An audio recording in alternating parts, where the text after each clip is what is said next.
Assalamualaikum warahmatullahi wabarakatuh. Hamdan wa syukranillah, sholatan wa salaman ala rasulillah, amma ba'du. Kalau kita perhatikan, semakin hari konten kreator Kang Heri Pras itu semakin gak jelas dan semakin ngawur, teman-teman. Seharusnya ketika kita ingin membahas masalah akidah, tentu pilar yang harus kita pegang adalah hadis Rasulullah yang berbunyi, tafakkaru fi ala illahi wala tafakkaru fillah.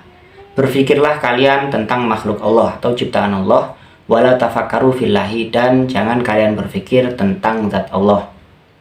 Redaksi yang lain, tafakkaru fil khalqi wala tafakkaru fil khaliqi, fa innakum la taqduruna udrahu. Berfikirlah kalian tentang makhluk Allah dan janganlah kalian berpikir tentang zat Allah, karena akal kalian itu tidak akan mampu mencapainya. Dan di sini ketika ada pertanyaan, di manakah Allah? Sudah saya jawab, ada banyak sekali dalil di dalam Al-Quran ataupun di Al-Hadis yang menyatakan kalau Allah itu berada di atas arsy, bukan ada di mana-mana. Potongan video barusan menjelaskan bahwa ketika Mas Heri Pras ini ditanya tentang keberadaan Allah, di manakah Allah, maka secara otomatis dia akan menjawab bahwa Allah istiwa al-arsy berdasarkan hadis summastawa al-arsy wa fi ayatin ukhra ar-rahmanu alal arsy istawa, bahwa Allah itu istiwa di atas arsy.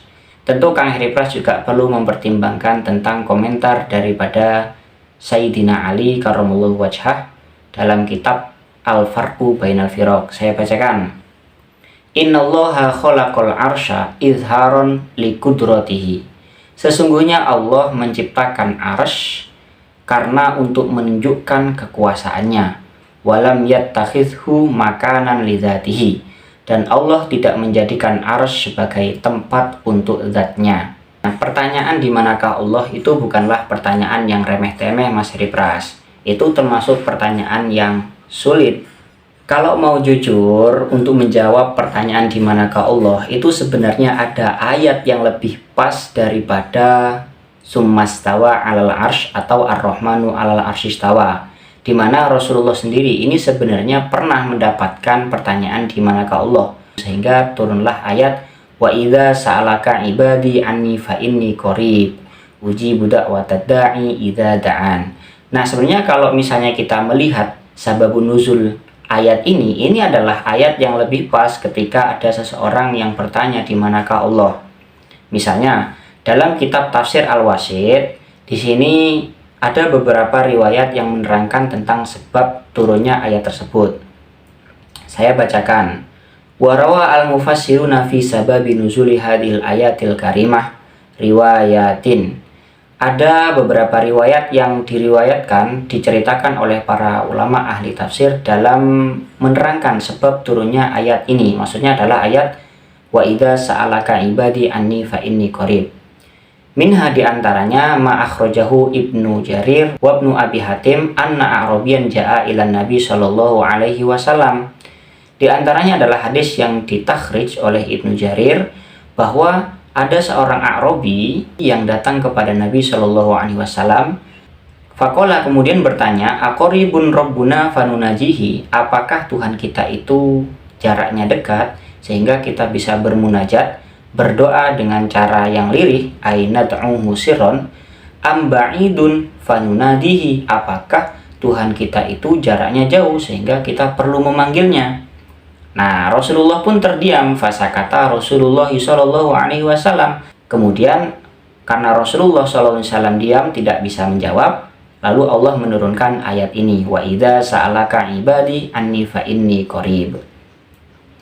Riwayat yang lain, marwahu Ibnu Mardaweh bisanadihi anil Hasan qala sa'ala ba'du sahabati Rasulullah sallallahu alaihi wasallam. Sebagian para sahabat bertanya kepada Rasulullah Shallallahu Alaihi Wasallam, aina rabbuna, di manakah Tuhan kita? Yang dimaksudkan di sini adalah Allah. Fa'anzalallahu ta'ala hadhil ayata. Kemudian Allah menurunkan ayat ini, wa idza sa'alaka ibadi anni fa inni qarib. Wa fi sahihaini an Abi Musa al-Asy'ari, di dalam kitab Sahih Bukhari Muslim, di sini dari riwayat Abi Musa al-Asy'ari, annahu qala, Abu Musa al-Asy'ari pernah berkata, kunna ma'an Nabi sallallahu alaihi wasallam fi safarin. kami pernah bersama Rasulullah Shallallahu Alaihi Wasallam dalam suatu perjalanan. Faja'alan nasu yajharuna bitakbir. Kemudian orang-orang bertakbir dengan suara yang keras. Faqala Nabi Shallallahu Alaihi Wasallam, ayuhan nas, arbi'u ala anfusikum. Wahai para manusia, lirihkanlah atas diri kalian. Ai irfaku biha, maksudnya adalah lirihkan suara. Fa innakum la tad'una asamma wala ghaiban. Karena kalian sebenarnya tidak berdoa pada zat yang tuli dan bukan berdoa pada zat yang tidak ada. Innakum tad'una sami'an, sesungguhnya kalian berdoa pada zat yang maha mendengar, basiron, maha melihat, wa huwa ma'akum, walladzi tad'unahu aqrabu ila ahadikum min unuqi rahilatihi. Zat yang kalian berdoa kepadanya ialah zat yang lebih dekat pada kalian daripada leher tunggangan kalian. Sehingga ketika kita mau jujur dan mau melihat sababun nuzuli hadhil ayat wa idza sa'alaka ibadi anni fa inni qarib, ini lebih cocok untuk menjadi jawaban ketika ada seseorang yang bertanya di manakah Allah. Selain dari kesalahan itu, Mas Heri Pras juga terlalu memaksakan untuk memaknai istiwa al-arsy menggunakan akalnya tanpa ada dalil. Coba kita cek video berikut ini.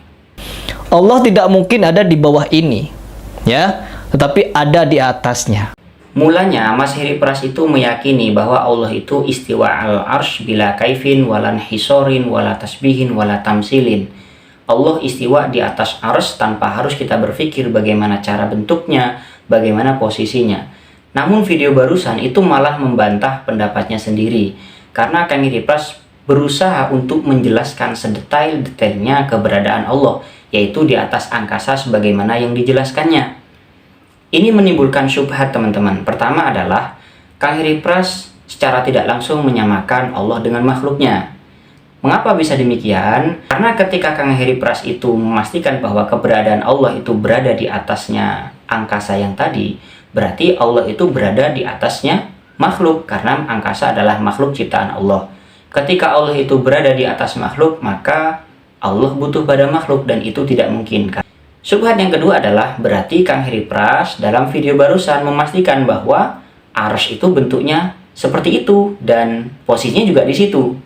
Karena ketika kita mengikuti pemahaman Kang Heri Pras sendiri yang dimana Allah itu istiwa alal arsy, berarti ketika Kang Heri Pras memastikan Allah istiwa di situ, ya berarti di situ arsy juga. Padahal oleh para ulama itu dikatakan wa arshullahi kama qala ar-Raghib, arsy-nya Allah sebagaimana yang dijelaskan oleh Imam Ar-Raghib, mimma la ya'lamuhul basyaru illa bil ismi, termasuk dari sesuatu yang tidak bisa diketahui oleh manusia kecuali hanya sebatas nama saja. Kita sering dengar tapi tidak ada yang pernah melihat. Walaisa kama tadhabu ilaihi awhamul amati, dan arsy-nya Allah itu bukan seperti prasangka orang-orang awam.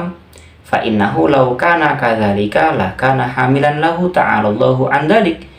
Karena seandainya arsy itu adalah seperti yang dipikirkan oleh kebanyakan orang awam, maka sama saja arsy itu membawa Allah, dan itu adalah sesuatu yang muhal. Sebaiknya untuk Mas Heri Pras lebih berhati-hati lagi dalam membahas tentang masalah akidah, karena akidah itu adalah hal pokok di dalam Islam.